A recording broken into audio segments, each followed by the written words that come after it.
नमस्कार राजा, माझा मित्र संदीप, माझा मित्र वैभव हे आले होते भेटायला आणि ते म्हणले की बाबा तुझी पाईपलाईन बारे देत होतो मी बारे देत होतो म्हणे तुझी पाईपलाईन कुठून आहे. म्हटलं बाबा आमच्या मळगावला सदन करणारं एकच आहे गिरणा डॅम, आणि हे गिरणा डॅमचं पाणी बेकार आतंक पाणीशी आटून तटून लय पाणीशे.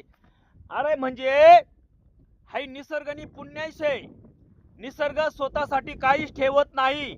आजूबाजूला असलेले डोंगर पूर्णपणे कोरडा आहे इथून तिथून, आणि याना मधून आपू फक्त 4 इंची पाईपलाईन गिजाल शेतस आणि 2 एकर आपल्याकडे बागायचे आणि आपण असा कालर टाईट करीत चालतस फाटी जाईते एवढी कालर टाईट करीत चालतस. म्हणजे सांगाना मुद्दा असा शे की निसर्गनी देण शे, त्यांनी स्वतःसाठी जंगल सुद्धा हिरवं ठेवली आणि आपण 2 एकर बागायत करतस आपली कालर अशी फाटस तो आपण टाईट करतस. अरे राजा हो, निसर्गामधार जंगल हे राहिलंच पाहिजे, जंगल हिरवं राहिलं पाहिजे आणि आपण मानवी प्राणी तुरी टाकतस.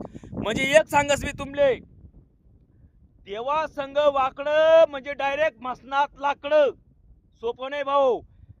शेतकरी कायम कर्जबाजारी, हॅशटॅग शेतकरी कायम कर्जबाजारी. जय जवान जय किसान.